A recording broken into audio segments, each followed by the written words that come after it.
नमस्कार, घटना चक्र में आपका स्वागत है। मैं हूं विपुल सिंह। रोज बरोज की तरह हम हाजिर हैं कुछ खास मुद्दों के साथ और खास पैनलिस्ट हमारे साथ मौजूद हैं तमाम, उनसे भी हम चर्चा करेंगे। आइए सबसे पहले देखते हैं क्या कुछ खास है एजेंडे में। मोदी ने दी पाकिस्तान को नसीहत, कहा आतंकवाद रुकने से ही हो सकता है संबंधों में सुधार। नई दिल्ली में पाकिस्तान के राष्ट्रीय दिवस में हुर्रियत को बुलाने से भड़की सरकार, समारोह का किया बाइकॉट। और अल्पसंख्यकों को पूरी सुरक्षा देने का राजनाथ सिंह ने दिया भरोसा, लेकिन धर्मांतरण रोकने के लिए कानून बनाने पर दिया जोर। चलिए, तो पहला एजेंडा है यौम पाकिस्तान को लेकर के, जिसमें कहा जा रहा था कि केंद्रीय मंत्री वीके सिंह मुख्य अतिथि होंगे, लेकिन जिस तरीके से तमाम अलगाववादी संगठनों को न्योता भेजा गया, तो आखिरी समय पे एक खबर यह आई कि सरकार इसका पूरी तरीके से बहिष्कार करेगी। वीके सिंह वहां पर नहीं गए हैं। इसको लेकर के तमाम बयान भी आए। प्रधानमंत्री नरेंद्र मोदी ने आज पाकिस्तान को शुभकामनाएं दी और साथ ही साथ इस बात पर भी जोर दिया कि बातचीत के जरिए ही आतंकवाद को समाप्त किया जा सकता है और भारत बातचीत के लिए पूरी तरह तैयार है। तमाम खास पैनलिस्ट हमारे साथ जुड़ चुके हैं। हमारे साथ डॉक्टर अमर पाशा मौजूद हैं, प्रोफेसर जेएनयू के। हमारे साथ रामाधार शर्मा जी हैं, नेता कांग्रेस पार्टी के। रमेश चंद्र रतन जी हैं, नेता भारतीय जनता पार्टी के। प्रोफेसर शिवाजी सरकार साहब हमारे साथ हैं, वरिष्ठ पत्रकार। भूपेंद्र धर्माणी साहब हमारे साथ मौजूद हैं, वरिष्ठ पत्रकार।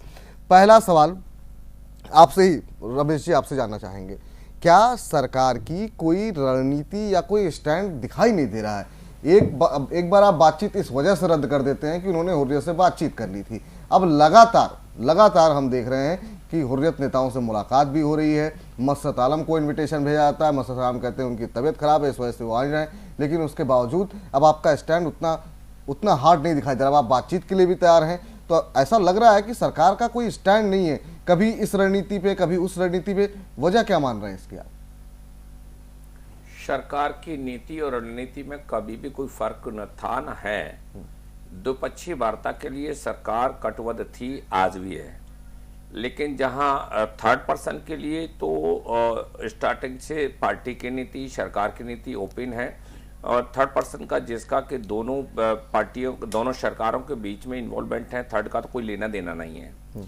तो ऐसी स्थिति में जहां बार बार जो है एक बार बातें या चर्चा हो, दूसरी तरफ एक आतंकवाद का बिगुल बजे, तो इस पर जो वातावरण है, शांतिपूर्ण वातावरण, उस वातावरण को निश्चित है कि एक दुखद स्वरूप के रूप में बदल जाता है। लेकिन सरकार की कोई नीति में बिल्कुल कहीं रत्तीभर फर्क नहीं है। और आज भी किसी के दिवस पर, किसी के ऐसे दिवस पर शुभकामनाएं भेजना, लेकिन दो चीजें एक साथ नहीं चल सकती कि आप आतंकवाद, अलगाववाद की नीति को साथ लेकर के चलें और फिर उम्मीद करें कि वार्तालाप का एक स्वरूप एक बढ़िया हो, वो कतई नहीं हो सकता। इसमें कभी भी सरकार की तरफ से कोई भी नीति में या पार्टी की पूर्व नीति में कहीं कोई फर्क कतई नहीं था। चलिए, अब देखते हैं जो बाकी पैनलिस्ट हैं आपके इस तर्क से, आपकी इन बातों से कितने सहमत है। लेकिन उससे पहले जरा अपने दर्शकों को हम सुनाते हैं कि पाकिस्तानी उच्चायुक्त अब्दुल बासित ने क्या कुछ कहा जम्मू कश्मीर को लेकर के। आइए वो बयान सुनाते हैं।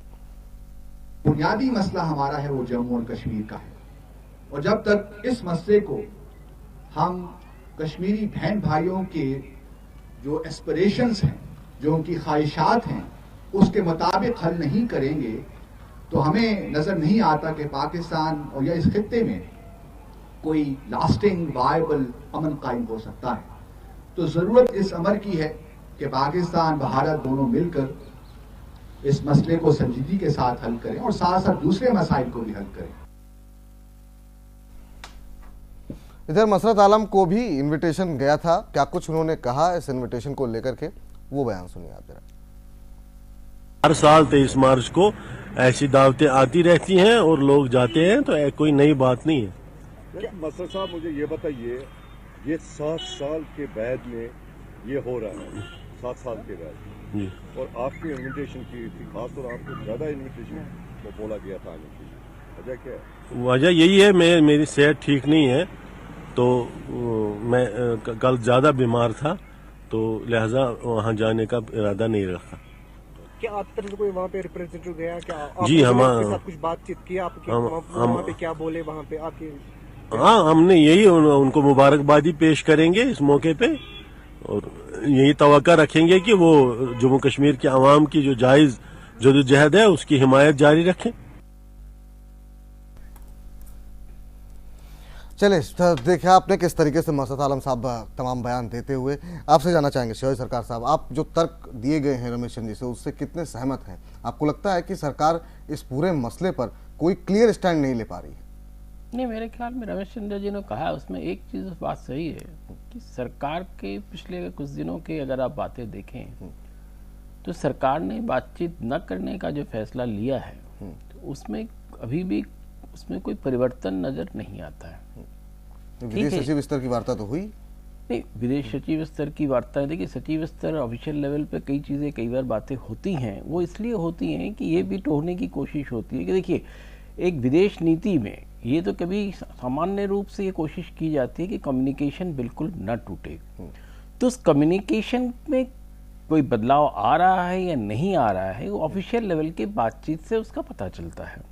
तो कि सेक्रेटरी लेवल की जो बातचीत होती है उसमें इन्हीं चीज़ों को आकलन के लिए किया जाता है। और इस वक्त भी जिस तरह से बातें की जाती है, क्योंकि वो जो बातें की जाती हैं सेक्रेटरी लेवल पे, फाइनली वही लेवल जो है पॉलिटिकल लेवल पे भी बात को जो दायरा होता है उसी तरह का होता है। तो उसको समझने की जो है किसी भी सरकार, जो भी सरकार होती है, उनको समझने की ज़रूरत होती है।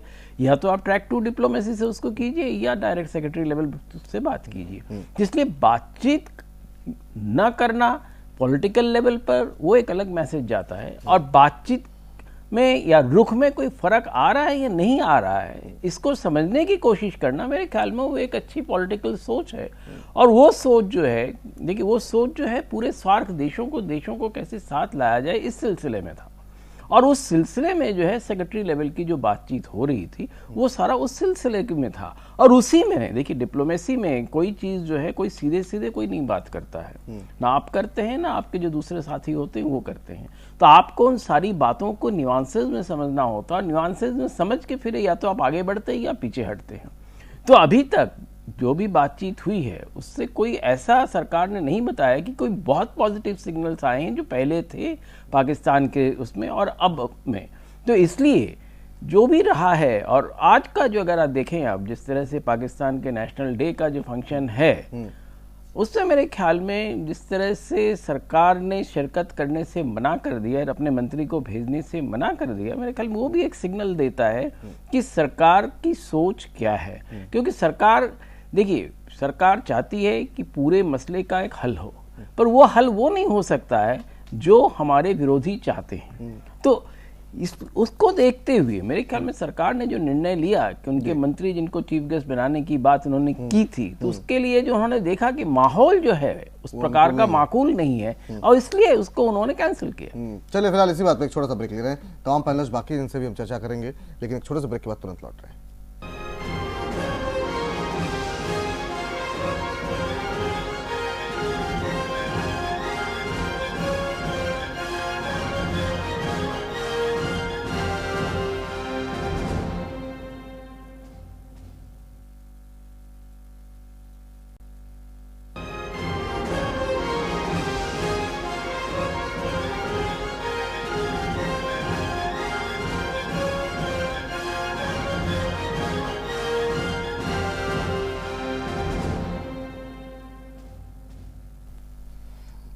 घटना चक्र में ब्रेक के बाद आपका स्वागत है। तमाम पैनलिस्ट हमारे साथ बने हुए और हम बात कर रहे हैं पाकिस्तान के नेशनल डे की, जिसको लेकर के तमाम अलगाववादी नेताओं को निमंत्रण दिया गया था और सरकार के मंत्रियों को भी, आपको बता दें वीके सिंह साहब को निमंत्रण दिया गया था, मुख्य अतिथि के तौर पर उन्होंने निमंत्रण स्वीकारा भी था। लेकिन अब जिस तरीके से तमाम बयानबाजी हुई है उसके बाद सरकार ने इसका बहिष्कार किया है। धर्माणी साहब, आप कैसे देख रहे हैं इस पूरे मामले को? क्या आपको लगता है कि पहले ही इस निमंत्रण को स्वीकार करना ये भी एक चूक थी क्या? देखिए, मुझे लगता है जो अभी बीजेपी के नेता और प्रोफेसर सरकार ने जो बात कही, मैं उससे सहमत नहीं। सहमत इसलिए नहीं हूं कि विदेश सचिव स्तर की वार्ता ही थी जिसको कैंसिल किया गया था जब हुर्रियत नेताओं को बिल्कुल उच्चायोग में बुलाया गया था। मुझे ये समझ में नहीं आया कि ऐसा क्या डेवलपमेंट हुआ कि वो जो आपने ठीक जिक्र किया कि विदेश सचिव स्तर की वार्ता भी हो गई और उसके बाद अभी मेरा ख्याल 2 दिन पहले ही हुर्रियत नेताओं से फिर मुलाकात हुई उस मुलाकात के बाद आज इनविटेशन एक्सेप्ट कर लिया। वो क्यों किया गया एक्सेप्ट? अगर आप वास्तव में इस सारी चीज को देखें तो जो आपने बात कही ना कि सरकार का रुख भ्रमित करने वाला लगता है, पाकिस्तान को लेकर कहीं ना कहीं कुछ ना कुछ ऐसा चल रहा है कि सरकार करना कुछ चाहती है, होता कुछ है, और जो हो रहा है वो सामने पब्लिक के कुछ और आ रहा है। अब आज की अगर घटना, जैसे आपने भी कहा कि वीके सिंह साहब को निमंत्रण नहीं था, ये सरकार के प्रतिनिधि के रूप में उनको निमंत्रण था, और जब वीके सिंह साहब को निमंत्रण आया है तो आप इसके इम्प्लीकेशंस देखिए कि हुर्रियत नेता और फिर वो जो अलगाववादी नेता जिसको AI को लेके इतना विवाद हुआ उसको भी निमंत्रण। क्या सरकार के पास ये जानकारी नहीं थी क्या? ये कोई छोटा लैप्स नहीं है। अगर पाकिस्तान के प्रति जिस प्रकार का रुख सरकार ने रखा है आज तक, जिस प्रकार शुरू में दिखाया था, उस रुख में कहीं ना कहीं कुछ ना कुछ गड़बड़ लग रही है। गड़बड़ लग रही है। रामाधार जी, आप कैसे देख रहे हैं इस पूरे डेवलपमेंट को? देखिए, सबसे पहले तो आज शहीदी दिवस पे मैं कृतज्ञ राष्ट्र का एक नागरिक होने के नाते सभी शहीदों को अपनी श्रद्धांजलि देता हूं। अब दूसरी बात देखिए, इसमें है क्या, इसके जड़ में क्या है कि पाकिस्तान में सत्ता के 3 केंद्र हैं, सेना है, राजनीतिक नेतृत्व है और वो ISI है। अब देखिए, पाकिस्तान में पॉलिटिकल नेतृत्व जब मजबूत रहता है तब उसका रिजल्ट ये होता है कि हुसैनी वाला, जहां हमारे शहीदों के पार्थिव शरीर को अग्नि दी गई थी, उस हुसैनी वाला पाकिस्तान में था, उसको वो लोग बड़े आराम से बिना किसी शोर शराबे के हमको सौंप देते हैं, हिंदुस्तान को सौंप देते हैं सिमला समझौते के समय में। और जब वहां पर ISI और ये सेना वाले तंत्र ज्यादा हावी रहते हैं तो वो हमारे देश के एक मंत्री को निमंत्रित करते हैं अपने पाकिस्तान दिवस के अवसर पर, और साथ साथ अलगाववादी नेताओं को भी निमंत्रित कर देते हैं। तो ये पाकिस्तान के नेतृत्व का दिवालियापन है। वो कहा जाता है पहले से कि दोस्त आप बदल सकते, पड़ोसी आप कहां बदलोगे भाई? हिंदुस्तान पड़ोसी आपका रहेगा ही। आज खुद पूरा देश हिंदुस्तान में कश्मीर का, वो पाकिस्तान में कश्मीर का राग अलापते अलापते पूरा पाकिस्तान बारूद के ढेर पे बैठा हुआ है। तो हिंदुस्तान, भारत की कोई सरकार हो, भाजपा की सरकार हो या पहले UPA की सरकार हो या उसके पहले की कांग्रेस सरकार हो, इन लोगों की पाकिस्तान के प्रति जो नीतियां हैं उन नीतियों में कोई परिवर्तन आने की गुंजाइश नहीं है। वो इसलिए नहीं है क्योंकि पाकिस्तान अपने रुख में कोई परिवर्तन नहीं ला पा रहा है। अनवर पाशा साहब, आप कैसे देख रहे हैं जिस तरीके से इस पूरे मैटर को हैंडल किया जा रहा है? ये बात बिल्कुल साफ नजर आ रही है कि पाकिस्तान को लेकर के जो पॉलिसी UPA गवर्नमेंट की रही है और जिसकी काफी क्रिटिसिज्म, जिसकी आलोचना करती आई है NDA, खासतौर से भारतीय जनता पार्टी, और हमारे प्रधानमंत्री जी ने भी इलेक्शन के ज़माने में जिस तरह से पाकिस्तान को लेकर के जो एक पोस्चर उन्होंने शो किया था, आवाम में एक मैसेज दिया था कि हमें पाकिस्तान की पॉलिसी में तब्दीली की ज़रूरत है और हम अगर आए सत्ता में तो जाहिर है कि हम इस तरह की पॉलिसी को नहीं स्वीकारेंगे, बल्कि एक नई पॉलिसी पाकिस्तान को लेकर के हम बनाएंगे। लेकिन आप देखेंगे कि एक शुरुआत जो उन्होंने की अपने शपथ ग्रहण में, एक मैसेज, एक सौहार्द का एक मैसेज, एक भाईचारे का मैसेज दिया उन्होंने पाकिस्तान को, और वहाँ के प्रधानमंत्री को यहाँ आमंत्रित किया। एक अच्छा जेस्चर उन्होंने दिया था और लग रहा था कि शायद उस जेस्चर का एक रेसिप्रोकेशन जिसे हम कहते हैं, एक उसी तरह का एक जवाब पाकिस्तान की तरफ से मिलेगा। लेकिन ये बिल्कुल सही है कि पाकिस्तान को जो रवैया हिंदुस्तान को लेकर के है, हमारे मुल्क को लेकर के है, और कश्मीर पर जाकर के जिस तरह से पाकिस्तान की सुई अटक जाती है हर मामले में, मैं समझता हूँ कि इस रवैये के हवाले से हमें ये सोचना होगा कि क्या पाकिस्तान के साथ कोई भी वार्ता करने से पहले क्या हम ये मैसेज पाकिस्तान को नहीं दे सकते कि कश्मीर को लेकर के पाकिस्तान का किसी भी तरह का दावा या किसी भी तरह की सियासत वो हमें गवारा नहीं है, हमें बर्दाश्त नहीं है, और कश्मीर के मसले पर कोई बायलैटरल टॉक पाकिस्तान के साथ नहीं हो सकता है। कश्मीर, जम्मू कश्मीर हमारे देश का अभिन्न अंग है और जाहिर है कि उसको लेकर के किसी भी तरह की कोई गुफ्तगू अगर पाकिस्तान की तरफ से अगर शर्त के तौर पर रखी जाती है कि कश्मीर को पहले आप रिजॉल्व कीजिए, then will talk other issues, ये अगर पोस्चर है तो मैं समझता हूं कि उस समत में हिंदुस्तान को एक हमारे देश को एक ऐसा मैसेज देना पड़ेगा कि अगर कश्मीर के मसले को हल करने के लिए हम एक बात करनी है किसी से, तो हम कश्मीरी आवाम से करेंगे, वहां के आवाम से करेंगे, जो लोग गुमराह हैं उनसे हम करेंगे, जो लोग वहां इस तरह की सियासत करते हैं अलगाववादी, उनसे हम बात करेंगे, उनके मसले को सुनेंगे, उनको कन्विंस करने की कोशिश करेंगे। और आम जनता जिन्होंने अभी पिछले दिनों जमहूरियत का जश्न, इलेक्शन होता है, इलेक्शन में जनता ने जिस तरह से, जिस उत्साह के साथ इलेक्शन में जनता ने हिस्सा लिया, जिस तरह के रिजल्ट सामने आया, मैं समझता हूं कि एक बड़ा मैसेज था हमारी लीडरशिप को भी, केंद्र की लीडरशिप को भी, कि अब पाकिस्तान को हिंदुस्तान के मामले में, कश्मीर के मामले में किसी भी तरह से टांग अड़ाने की कोई भी अगर कोशिश होती है तो उस कोशिश को हमें सख्ती के साथ ऐसी पॉलिसी से वाजे कर देना चाहिए कि हमें ये गवारा नहीं है। मैं समझता हूं कि अब हमारी गवर्नमेंट, जो यूपीए, जो अभी एनडीए की गवर्नमेंट है, उस गवर्नमेंट को पाकिस्तान के हवाले से इस तरह की डीलिंग डैलिंग वाली जो पॉलिसी है कि कभी एक कदम आगे, कभी एक कदम पीछे, कभी आप कहते कुछ हैं करते कुछ हैं, इस तरह का जो मैसेज जा रहा है, बिल्कुल सही धर्मानी साहब ने कहा कि ये वाजे नहीं होता है कि गवर्नमेंट चाहती क्या है। कभी आप कैंसिल करते हैं टॉक, फिर कभी आप शुरू कर देते हैं टॉक, हालात वही है, स्थितियां वही है, वही इंट्रूजन हो रहा है। अभी 2 दिन पहले आपने देखा जिस तरह से हमारे 24 घंटे के अंदर अड्डों पे जो हमले हुए, जिस तरह से, जाहिर है कि ये सारी चीजें, और जिस तरह से अनप्रोवोक्ड उनकी तरफ से जो फायरिंग हो रही है बॉर्डर पे, ये सारी चीजें ऐसी हैं कि जिनको लेकर के गंभीरता से पाकिस्तान की पूरी पॉलिसी पर हमें गौर करने की जरूरत है। रमेश चंद जी, कई मामलों में जो है आपके जवाब जो है वो संतुष्ट नहीं कर पा रहे हैं, क्योंकि 2-3 चीजों पे मेरा सवाल है। मसरत आलम की रिहाई होती है, आपको आपके गृह मंत्री कहते हैं कि हमें जानकारी नहीं है, देश के गृह मंत्री कहते हैं कि किस आधार पे हुई, जांच रिपोर्ट मंगाई जाएगी, फिर उन्होंने सफाई दी उस पर कि नहीं, उस पर सर्वेलेंस रखा जाएगा। हम पाकिस्तान में लखवी की जब रिहाई होती है तो उस पर दबाव बनाने की कोशिश करते हैं, लेकिन जहां आपकी अपनी सरकार है वहां पे मसरत आलम छूट जाता है। कई सारे मुद्दों को लेकर के पीडीपी में जिस तरीके से आपने जो बयानबाजी उनकी रही कि चुनाव के लिए उन्होंने पाकिस्तान का धन्यवाद दिया, आप कहते हैं इस बात का सरकार से मतलब नहीं है और हम जो है हमको कुछ जानकारी नहीं रह रही है, तो ये लोगों को लग रहा है कि एक तरफ तो आप, ऐसा लगता था कि देशभक्ति की मतलब एक तरीके से आप ही उसके दावेदार हैं, और अब जिस तरीके से लगातार बयान बदल रहे हैं उससे लोगों को जो है आपकी मंशा पर कहीं ना कहीं शक हो रहा है।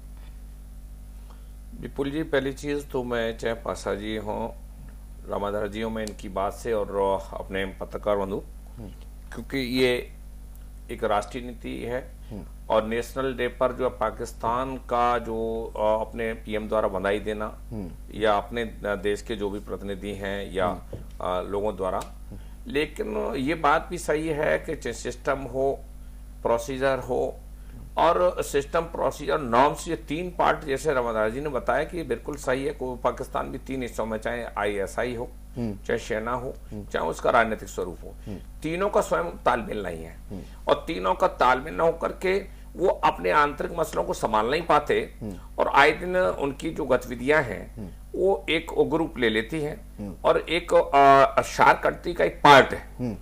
और जो मैंने कहा कि नॉर्म्स हो, प्रोसीजर हो और प्लस सिस्टम हो, इसके मुताबिक समय समय पर जो रवैया बदलता है पाकिस्तान का, उस बदलते रवैये के कारण ये सारा जो डायलॉग है ये उसमें स्वरूप बदलता। लेकिन मैं आपको पुनः बता रहा हूं, और मुझे खुशी है इस बात की कि हम सब लोगों की एक ही सोच है एक विदेश नीति पर पाकिस्तान के प्रति, क्योंकि पाकिस्तान का समय समय पर रवैया बदलता रहता है।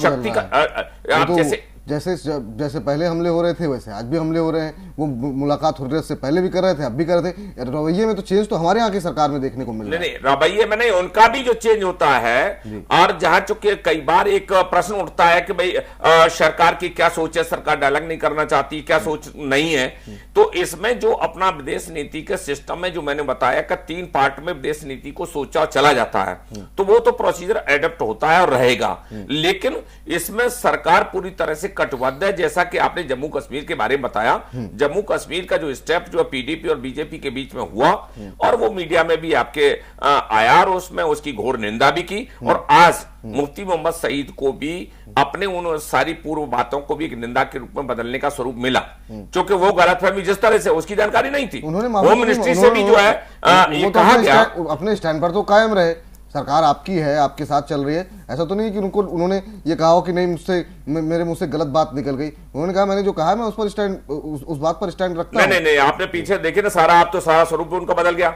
उन्होंने अब ये खुलेआम कर दिया कि आतंकवाद से कोई समझौता नहीं होगा, आतंकवाद के रोक को स्वरूप को जो पाकिस्तान रोके। दूसरी चीज उन्होंने निंदा के रूप में भी कहा, और जैसे पार्टी पूरा इस चीज के साथ कमिटेड है कि पार्टी ने जो साफ कहा कि जो पीडीपी की जो सोच है कि जो चुनाव हुआ, चुनाव में किसी पाकिस्तान या किसी उसको सरे देने का कोई औचित्य नहीं है। ये जो वाकई है ये अपना चुनाव जो इलेक्शन कमीशन है उसको है, और देश की जो अपना जो सुरक्षा है, चाहे वो सीआरपीएफ हो चाहे आर्मी हो, इन सब की देन से, और एक जो मैंडेट मिला है इसमें देश का लोकतांत्रिक व्यवस्था को मजबूती मिली है। उसमें कोई पाकिस्तान अपने कोई खींच में डाकर के पीडीपी कोई करती है तो उसका पार्टी ने कतई कोई स्वीकार नहीं किया है। पार्टी अभी भी निंदा करती है, और उनको पूरी तरह से विधानसभा में विधायकों ने जाकर के दिखा दिया कि ये सब चीज नहीं चलेगी, और आगे से स्वरूप भी उनका बदल गया। तो पार्टी की सोच में कहीं भी, लेकिन फिर मैं कह रहा हूं कि विदेश नीति के सिस्टम में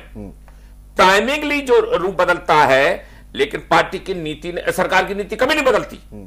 सरकार की नीति में सरकार तब भी कहती थी कि द्विपक्षीय वार्ता में तीसरे का कोई लेने देना कतई न तब था न आज है। जो समझौता हुआ उसी के मुताबिक, शिमला समझौते के मुताबिक ही कंटिन्यू, अगर नियत साफ है तो आप पूछो कि कश्मीर हमारा एक अभिन्न अंग है, और अभिन्न अंग की देश की भी कटिबद्धता है कि उसके प्रति सर्वोपरि हितों के प्रति सोचे और रखे, ये निश्चित है।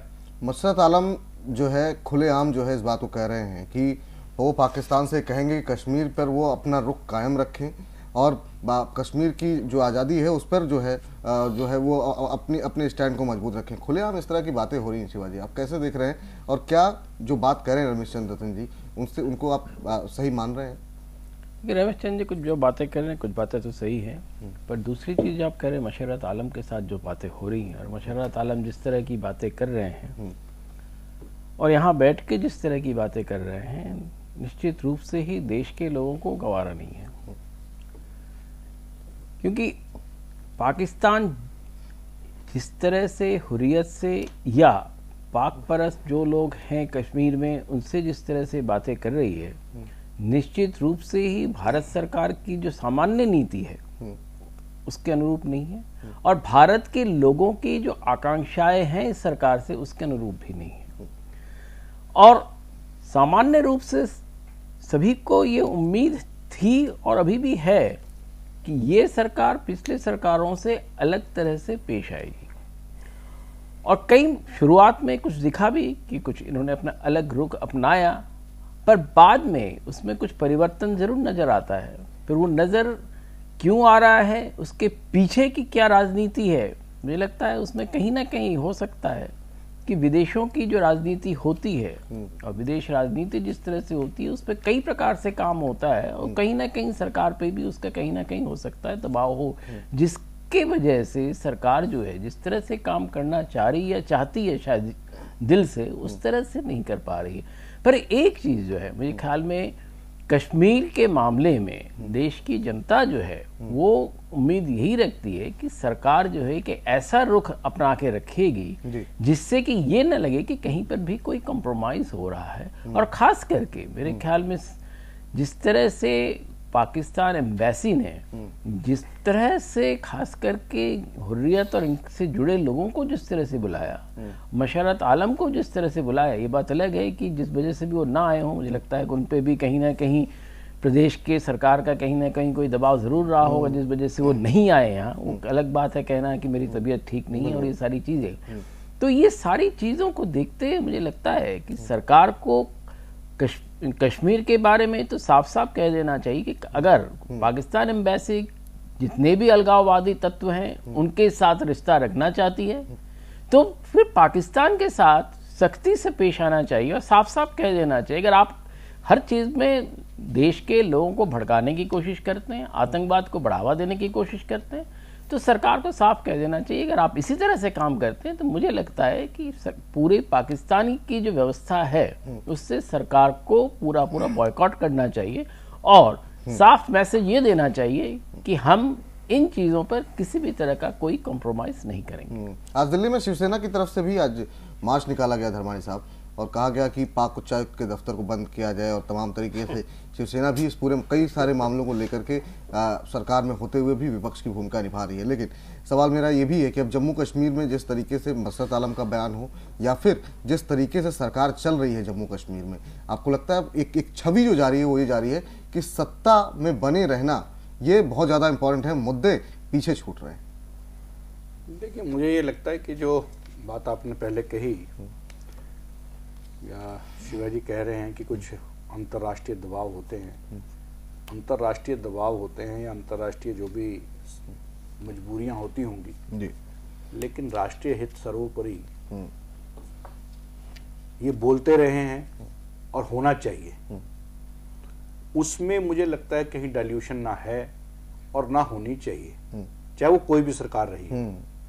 अब सवाल ये है कि एक तरफ तो आतंकवादी हमले हो रहे हैं, दूसरी तरफ जो अलगाववादी है उनसे चर्चा हो रही है, और दिल्ली में आपके नाक के नीचे बुलाकर पाकिस्तान उच्चायुक्त, जिससे आपने बुलाकर अपनी डिस्प्लेयर अपनी नाराजगी जाहिर कर दी, उसने ही ये हिमाकत की कि दोबारा बुलाया, बुलाकर अभी भेजा ही है कि आज राष्ट्रीय दिवस पर, ठीक है उनको बधाई प्रधानमंत्री ने दी, वो एक कूटनीतिक चाल हो सकती है कि देनी चाहिए, वो एक अलग मुद्दा है, लेकिन आप उसके साथ साथ अलगाववादी नेताओं के साथ साथ ऐसे व्यक्ति को बुला रहे हैं जिसकी रिहाई को लेकर ही इतना विवाद हुआ, जिसकी रिहाई को लेकर मतलब लगभग सभी दलों के नेता जो थे वो उद्वेलित थे, पार्लियामेंट में भी हमने देखा। अब इतना सब कुछ होने के बाद मैं समझता हूं कि पहली स्टेज पर उनका निमंत्रण इस आयोजन के लिए स्वीकार करना अपने आप में एक, मैं समझता हूं कि कहीं ना कहीं बहुत बड़ा लैप्स है जिन लोगों ने भी ये निर्णय लिया। और दूसरी बात, जो मसरत आलम की आपने बात कही कि विवाद तो हुआ, अब जिस प्रकार पीडीपी के नेता के बयान थे, चलो उनके बयान में अब थोड़ा परिवर्तन आया है, वो अच्छा एक संकेत हो सकता है, पर मसरत आलम की रिहाई को लेकर जिस प्रकार के दो प्रकार के चीजें सामने आ रही हैं, उसमें भी मुझे लगता है कि कहीं ना कहीं सरकार जो है कटघरे में खड़ी हो रही है। अगर जम्मू कश्मीर को लेकर आपकी नीति इस प्रकार ढुलमुल रहेगी तो मुझे लगता है कि ये जो अब चीजें आ रही हैं, जो आपने अभी शिवसेना की बात कही, शिवसेना के नेता ने कही, एक आयोजन में ये बात भी बड़े जोर शोर से कही है, और जहां पर बीजेपी का, अगर मैं ये कहूं बीजेपी ने जनसंघ के जो संस्थापक थे श्यामा प्रसाद मुखर्जी ने जिस इशू को लेकर इतना बड़ा सैक्रिफाइस किया, उस नेता के द्वारा गठित पार्टी का कश्मीर को लेकर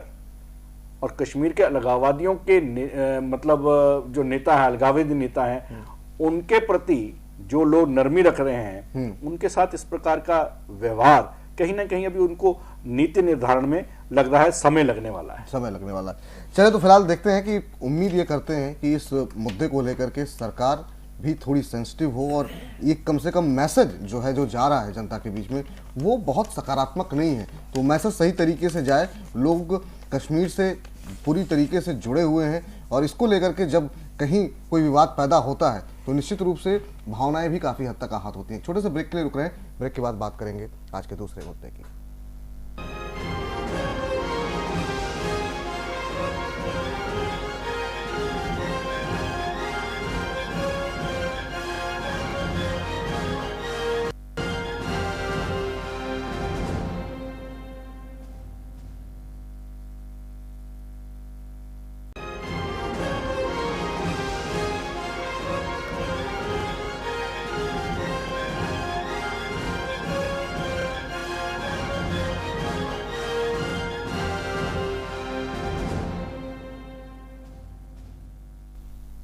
घटना चक्र में ब्रेक के बाद आपका स्वागत है। तमाम खास मेहमान हमारे साथ बने हुए हैं और बात करेंगे दूसरे एजेंडे की। दूसरा मुद्दा जुड़ा हुआ है आज गृह मंत्री के बयान से। गृह मंत्री ने कहा कि अल्पसंख्यकों को पूरी सुरक्षा दी जाएगी और जितनी स्वतंत्रता यहाँ भारत में दी गई है उतनी दुनिया में कहीं पर भी माइनॉरिटीज को नहीं है। लेकिन साथ ही साथ उन्होंने एक बात फिर से कही गई, उन्होंने ये बात कहा है कि धर्मांतरण रोकने के लिए कानून बनना चाहिए। इस पर उन्होंने जोर दिया करने का, कम से कम इस पर चर्चा हो ताकि इस तरह की चीजें ना हो। क्या कुछ उन्होंने कहा, आइए पहले वो बयान आपको सुनाते हैं। सबसे ज्यादा महफूज यदि माइनॉरिटी यदि कहीं पर है तो भारत में ही। भारत के बारे में कम से कम मीडिया के मित्रों से भी मैं कहना चाहूंगा, कहीं छोटी मोटी घटना हो गई तो उसको अनावश्यक उसको लेकर हाइप क्रिएट नहीं की जानी चाहिए। सेंस ऑफ फियर माइनॉरिटीज के मन के अंदर पैदा करने की जरूरत नहीं है, बल्कि एक सेंस ऑफ कॉन्फिडेंस, एक विश्वास का भाव उनके अंदर पैदा करने की जरूरत है। चलिए, तमाम खास मेहमान हमारे साथ जुड़े हुए हैं। हमारे साथ डॉक्टर अनवर पाशा हैं, प्रोफेसर जेएनयू के, हमारे साथ रामाधार शर्मा जी हैं, नेता कांग्रेस पार्टी के, हमारे साथ रमेश चंद नतन जी हैं, नेता भारतीय जनता पार्टी के, प्रोफेसर शिवाजी सरकार साहब हमारे साथ मौजूद हैं, वरिष्ठ पत्रकार, भूपेंद्र धर्माणी जी हमारे साथ मौजूद हैं, वरिष्ठ पत्रकार। पहला सवाल रामाधार जी आपसे ही जानना चाहेंगे।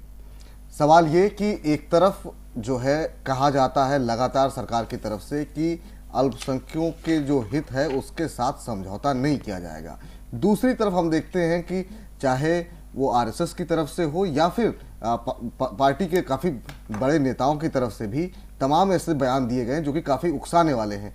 इन दोनों के बीच में क्या कुछ आप स्थिति को देख रहे हैं, कैसे आप? देखिए, सबसे पहले तो मैं एक बात स्पष्ट कर देना चाहूंगा कि जब बंटवारा हुआ था, हिंदुस्तान और पाकिस्तान बना उस समय इस देश के मेजोरिटी अल्पसंख्यकों में सिख भी हैं, बौद्ध भी हैं, ईसाई भी हैं, मुस्लिम भी हैं, लेकिन अल्पसंख्यकों में मैक्सिमम संख्या जो है वो मुसलमान भाइयों की है। तो जब आजादी का हो रहा था, पावर अपना ट्रांसफर जब हो रहा था, उस समय यहाँ इस देश के मुसलमानों के पास ये ऑप्शन था कि वो अगर चाहते तो पाकिस्तान चले जाते। जो मुसलमान यहाँ रह गए वो सिर्फ इसलिए रहे क्योंकि यहाँ की माटी से उनको प्रेम था। अब आज सरकार अगर कह रही है कि अल्पसंख्यकों को भयभीत होने की आवश्यकता नहीं है, तो मैं समझता हूं यह सरकार के लिए शर्मिंदगी का विषय है। ये आखिर हमारे माननीय गृह मंत्री को यह कहना क्यों पड़ा?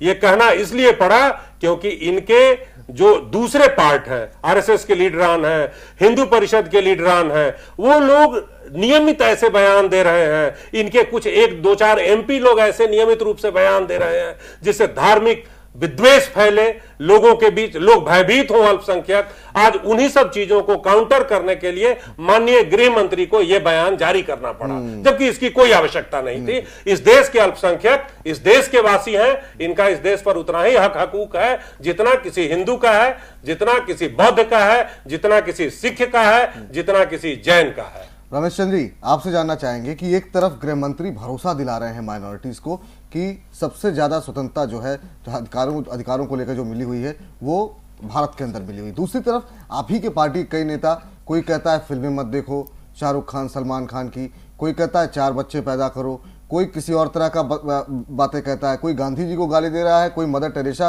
वो कहता है कि वो इसलिए सेवा करती थी ताकि उनका कन्वर्जन कराया जा सके। अब गृह मंत्री कह रहे हैं धर्मांतरण पर के लिए कानून लाना चाहिए। क्या हो क्या रहा है? अलग अलग लोगों के अलग अलग बयान क्यों इस तरह से? इस बात पर मैं रामाधार जी के शब्दों से मुझे बड़ा आश्चर्य की बात है, जिस कांग्रेस ने धर्म जाति पंथ की खेती पैदा की हो उन पे मत जाइए। ये जो बयान आपके बयान पे ही आ रहा हूं, मैं बयान पे ही आ रहा हूं। सबसे पहले चीज तो यह है कि सबका साथ सबका विकास देश के प्रधानमंत्री महोदय ने ये पार्टी से लेकर, भारतीय जनता पार्टी से लेकर के ये एजेंडा स्टार्टिंग हुई।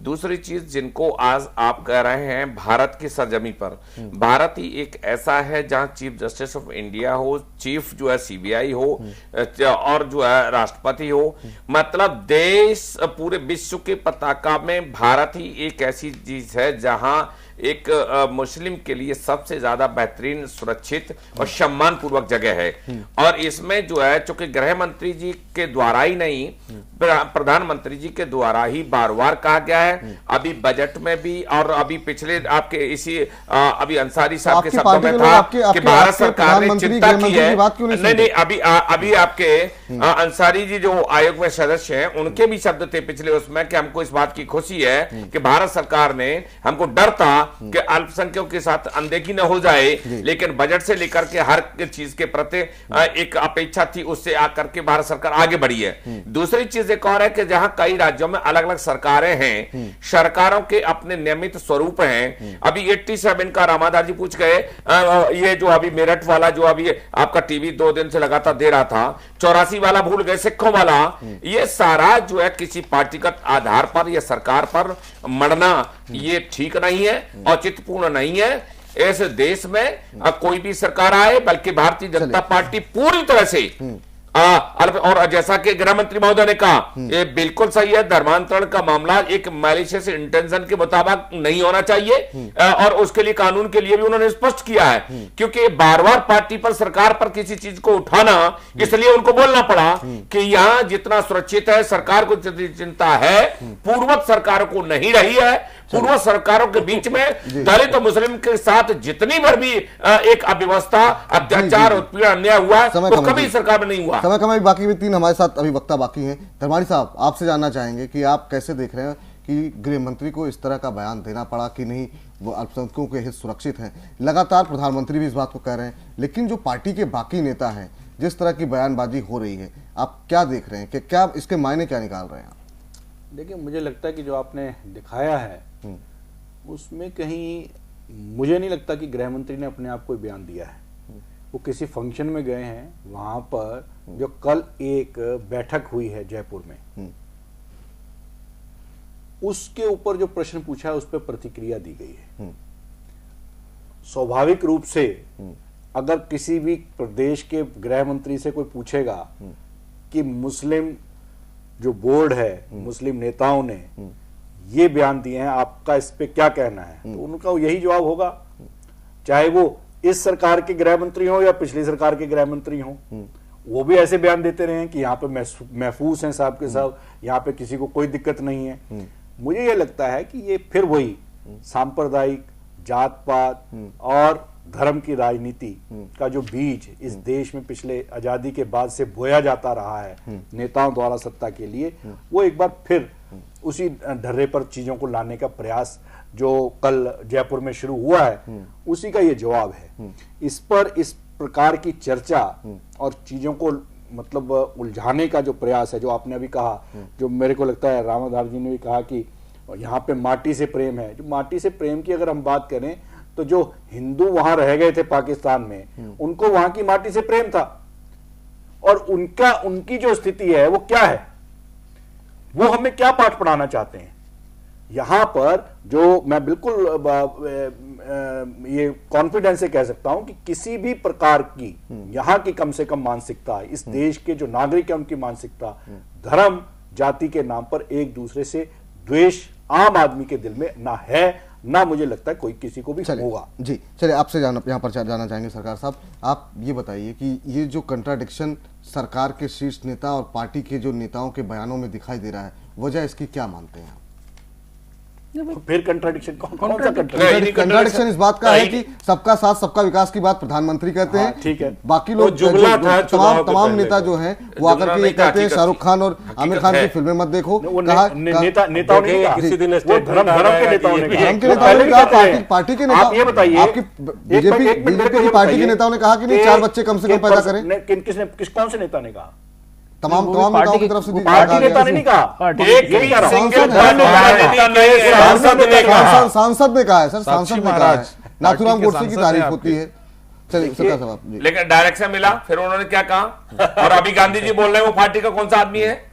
सरकार साहब जानने वाले होंगे। देखिए, मेरे ख्याल में गृह मंत्री ने जो जवाब दिया वो तो एक प्रतिक्रिया थी। अगर आपको प्रश्न पूछा जाएगा तो प्रश्न का जवाब आप देते हैं, तो उस पर तो मुझे नहीं लगता है कि गृह मंत्री ने कहीं ऐसे कुछ भी कहा जो कोई भी दूसरे सरकार के भी गृह मंत्री होता वो ना कहता।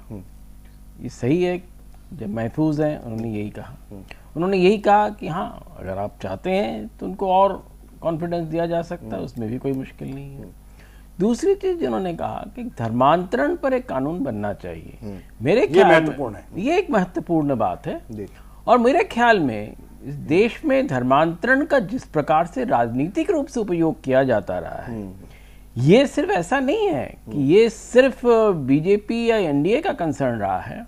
मध्य प्रदेश में जब कांग्रेस की सरकार थी तो भी वो इस प्रकार के कानून लेकर आए थे।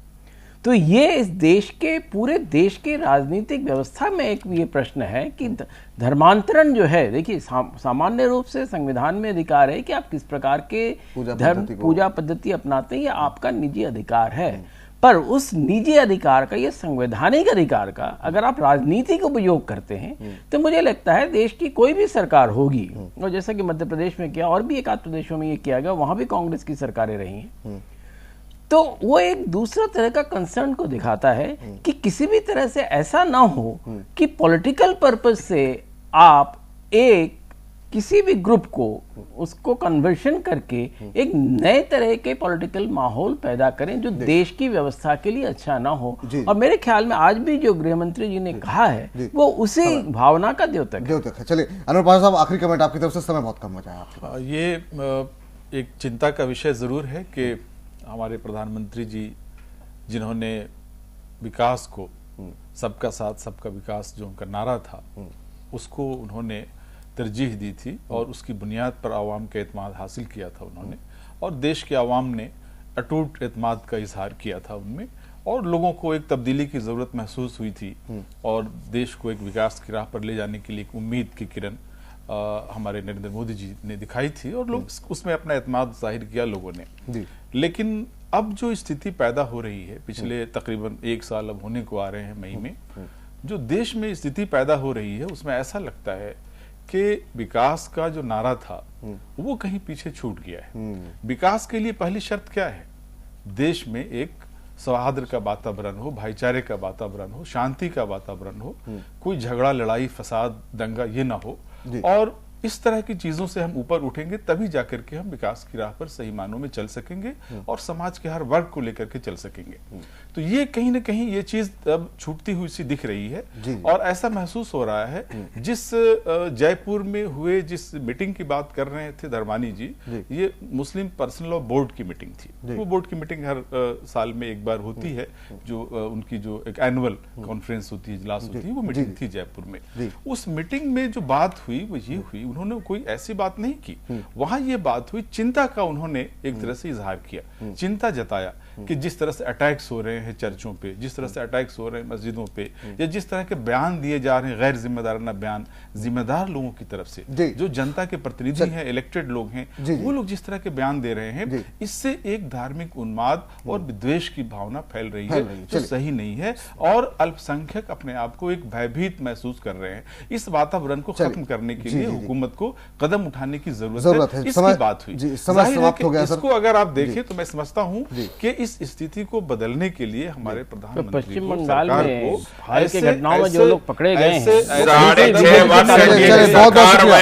बहुत बहुत शुक्रिया पाशा साहब, रामाधार जी आपका भी बहुत बहुत शुक्रिया, रमेश चंद्र जी आपका भी बहुत बहुत शुक्रिया, शिवाजी सरकार आपका भी बहुत बहुत शुक्रिया, धर्मानी साहब आपका भी बहुत बहुत धन्यवाद। घटना चक्र को फिलहाल यहीं समेटते हैं, तो हम बड़ी खबरों के लिए आप देखते रहिए जय टीवी। नमस्कार।